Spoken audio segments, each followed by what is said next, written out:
Hello! In this video we're talking about the new Canon EOS R6 mirrorless camera that literally just launched yesterday. This camera sounds amazing and it's a very reasonable and cheaper alternative to his older brother, which is the Canon EOS R5, which is a lot more expensive. But this camera is, whoo, oh my god, 8K RAW internal video recording on the R5.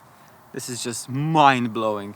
The R6 doesn't have 8K, but it does sound like a very good improvement from the EOS R that I'm shooting on right now. So in this video, let's talk about the key features that differentiate the EOS R from the R6 and why the R6 might be better. However, there are a few things that the original EOS R is actually doing better than the R6. So let's dive into that as well. Let's get started.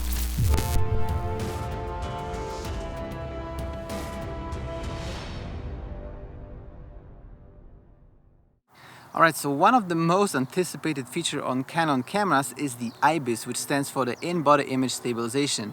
And the original Canon EOS R doesn't have IBIS, however the new R6 and also the R5, they both do have IBIS in camera. And from what I've read and from what I have seen on YouTube already, the IBIS paired up with the Canon optical image stabilization in lenses does really work great for both still shooting and for video work. So I am so excited and I cannot wait to try it out. I haven't tried any of these cameras yet, however what I've read, the IBIS sounds amazing, and the R didn't have IBIS, so this is a pretty good upgrade.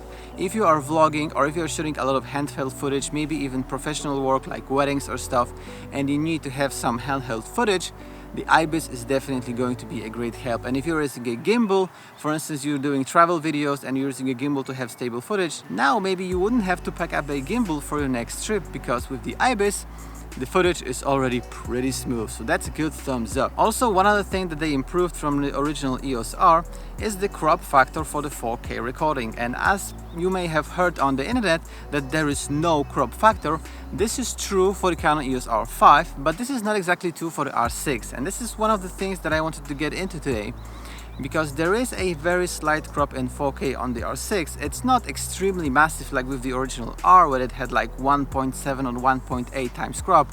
This was a massive crop, and this was a deal breaker for a lot of people. Honestly, I don't really mind. You can just slap on a wider lens and basically get the same field of view, but a lot of people were pissed about the crop factor. So on the R5 there is no crop factor, however on the R6 there's a slight crop factor. There's a crop factor of I think 1.08 or something like this. This is very minor, but if you are, if you have OCD or something, you can notice that there is a very tiny crop factor on the R6, which the R5 doesn't have, so you should be aware of that. Also, another big improvement over the original EOS R that I'm shooting on right now is the ability to shoot 4K 60 frames per second and also 1080p in 120 frames per second. The last thing that I mentioned is actually one thing that I really miss out from the EOS R. The EOS R was capable of shooting 120 frames per second only in the 720p resolution, which is kind of a bummer, and honestly also a lot of people were pissed out about that.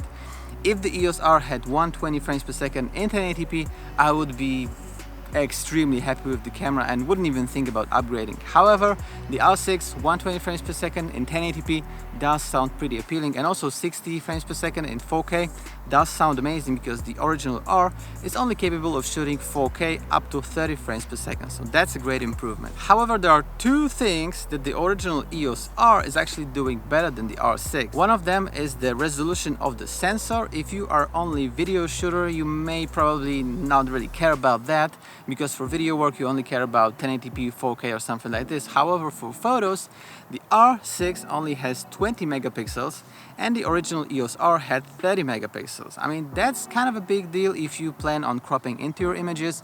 Maybe you're shooting some faraway distant objects like the moon, maybe some birds or something like this, and you want to be able to crop in even more in post-production. If you start cropping in from an image that is only 20 megapixels of resolution, you will start the image to lose the quality definitely sooner than if you're starting out with 30 megapixels. So if you're both photo and video person, maybe the R actually would offer a little bit more with the high resolution. However, keep in mind that the flagship DSLR from Canon, which is the 1DX Mark II, only had 20 megapixel as well for a lot of years, and people were buying it for professional uses, sports photographers, fashion photographers. Everybody was using 20 megapixel sensor on the 1DX Mark II. So 20 megapixels is definitely still capable for photos. However, the EOS R has a little bit of an edge over the R6 when it comes to the megapixels for photo mode. And one other thing that the EOS R, original EOS R, is actually also doing better than the R6 is the codec for video recording, because I don't know if you heard about that, I don't know if you even care or if you know what it means, but the original R is able to shoot in both IPB and all-I codec,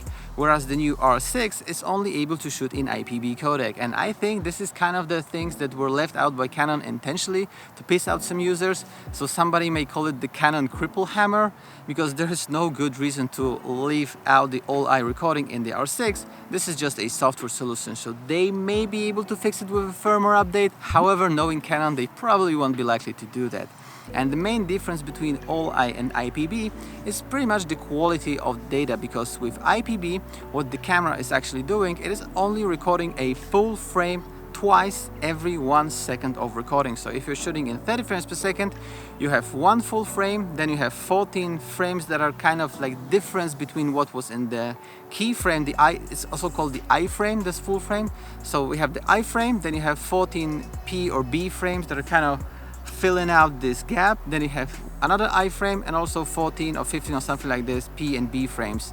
So you have only the difference between the I frames. There are only 2 I frames per second. However, with the all-I codec, every frame is the I frame. So every frame is a full frame recorded by the camera, so the bitrate is higher. I was shooting previously on the Canon 77D, which was only capable of shooting in IPB, and then when I switched over to the Canon EOS R, I saw a massive difference when I tried to color grade. For instance, if I tried to bring out the blue color of the sky, it graded a lot better using the all-I footage with a high bitrate on the Canon EOS R.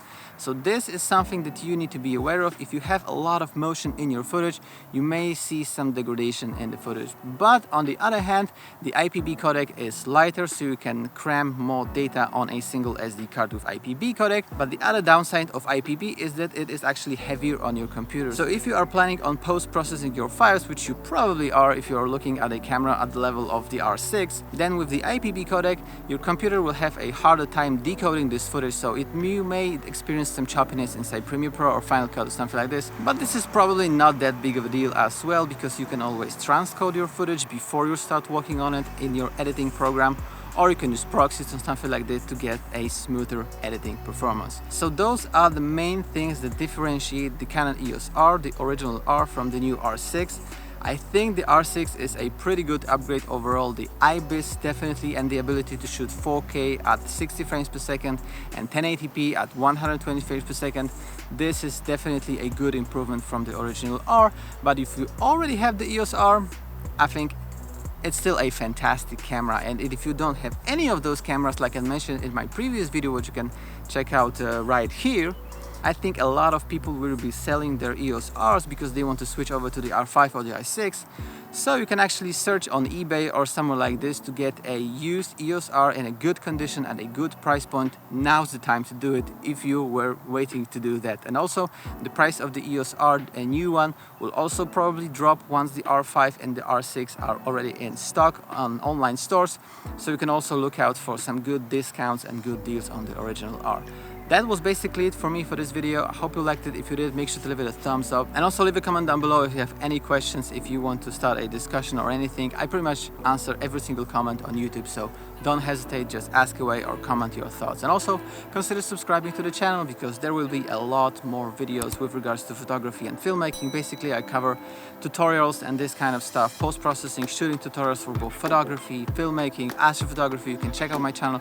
I already have a bunch of videos, so consider subscribing if you don't want to miss out on those.